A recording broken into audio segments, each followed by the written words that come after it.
Welcome back, you lovely people. This is now my video on my channel, my top 5 picks from the Manor Park sale. Now in the description below, I'm going to give you the link to my 3-hour walk around, which is quite long.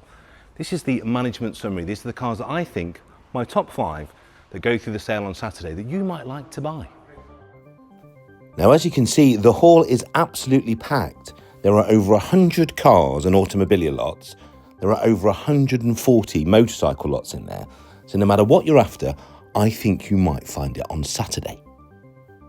Now, I have to limit these films to just 5 top picks to make it nice and quick and easy for you. But as you can see, there is a ton of great stuff there. There's 2 TVR Chimeras that you can see, a VX220, a Maserati, a very nice narrow body price range Nissan R34 there if you can't quite afford the GTR, an SVO XJS in a special colour, just too much good gear. Now the first one is my performance pick, my supercar pick. I'm going to have to choose this. This is obviously, as you've guessed, a Ferrari 360 Modena. Why do I like this car so much? Well, I think these are at a bit of a sweet spot in the marketplace at the moment. They're about as cheap as they're ever going to be.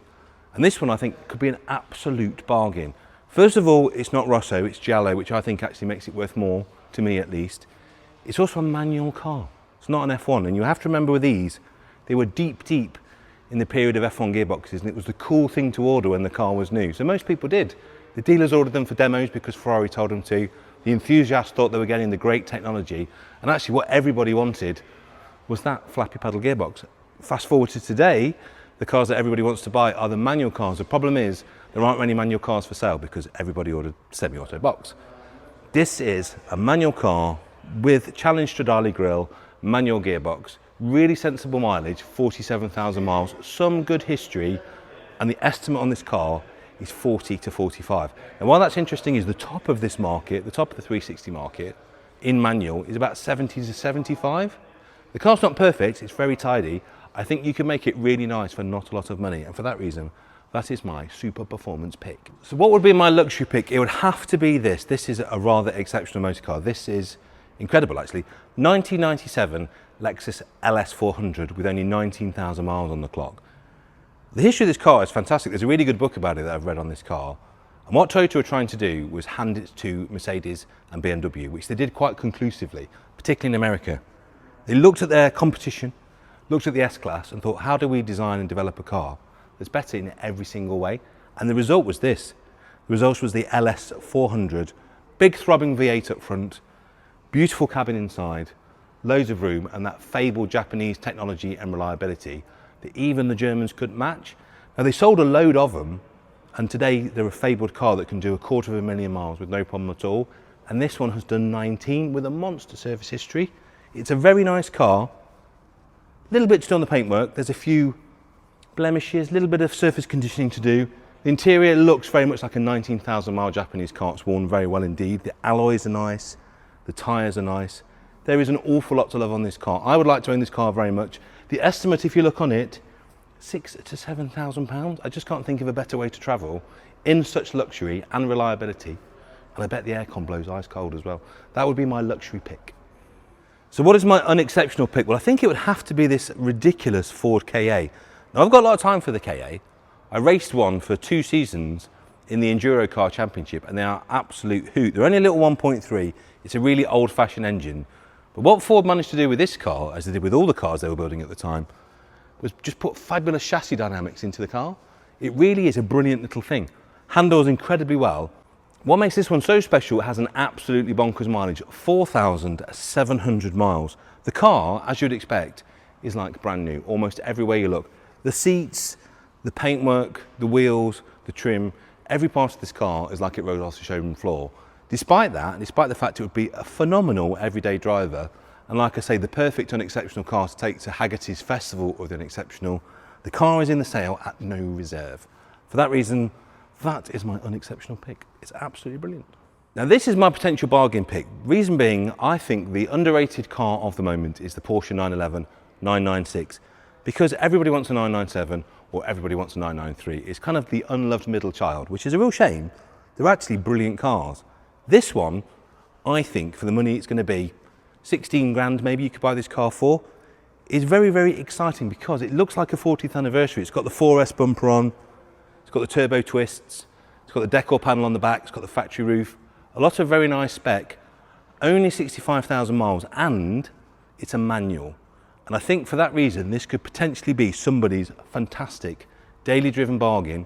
Super service history on this car as well, but not a lot of money. If you look at where the 997 market starts now, which is about 30 grand for a really nice car, these seem phenomenally cheap at half of that. That's a great car you could use every single day. And look at it, it looks fantastic. And as I say, for 16 grand to take that home, there or thereabouts, might go for more. Maybe even my little friend Drew Pritchard might have a bid on that. What a nice car. Now this is my sports pick. I like this one very much indeed. We did an MR2 on the show and I fell in love with the car then. They're surprisingly roomy, even if you're 6'4". And what everybody knew in period, and I think everyone is starting to appreciate now, these are actually a phenomenal piece of packaging. In terms of the styling, the origami straight edge styling, perfect for the time. A 4AGE, the legendary engine that comes out the Corolla, mid-mounted, in the middle of the car, exactly where you want it, for perfect sports car handling. And this particular car, as you can see, is just in stunning condition. It's a higher mileage car, 106,000 miles, but the paintwork is almost perfect. The interior is perfect. It's a very nice spec. I just think you'll struggle to get more fun in a Japanese car that's reliable, easy handling, great to look at, fantastic owners club, and makes one of the best noises of any car in the world. Also, I notice here, it's got a manifold, it's got an ITG filter, so those 4AGE engines sound great anyway. This particular one I think could sound even better. Might sound a little bit fruity. It's right behind your ear. It's a bit of an experience. It's not going to be cheap. It says no reserve, but I know already there's been significant interest in the car. I think that will probably fetch at least 10, possibly a little bit more, which shows you just how good, how mature this market is. So if you want one of those, that's one of the nicest examples I've seen. And although probably 10 odd grand, maybe 11, seems like a lot of money now, fast forward 5 years, it'll seem very cheap. That's my sports pick. And as you can see, there are a load of really nice cars outside. And as you've been so kind and watched for this long, I think I should treat you to an extra bonus 6 car, free of charge.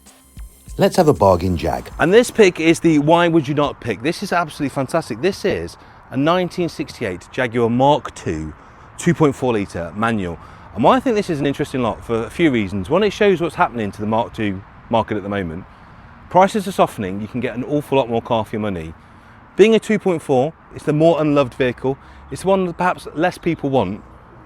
But look at it, the bodywork on the car is absolutely phenomenal. It's a really level little car. But a manual, a smaller engine, and perhaps not the most obvious colour that people want. I think this car could be something of a bargain. So have a look at that one. But the more you look over the car, there's really very little rot on it. The paintwork is actually quite nice. I think could be polished to be exceptionally nice. Stainless steel exhaust, lots of money being spent. But at the moment, not everybody is dying to get these. The car that's next to it, the 308, that's probably the car that everyone will be fighting over, leaving this, which was once the car that everybody wanted in the 80s and 90s, as something that could be a bit of a bargain. I think if you're looking for a really cool, stylish car that you can use, drive to classic car shows, is happy on the motorway, and everybody likes the look of, have a go at this as a no reserve lot. So thank you for watching that. They're just my picks. I've gone a little bit over there, but I thought you might like the cars that we've chosen. If you want to see the full list, I'm going to leave the description down below underneath this. Have a look at all of them, or even better, go onto the website and have a look for yourself. Either way, I will be there on Saturday if you want to come and join me, where all of these cars will be going through from 10 o'clock. And I hope to see you there.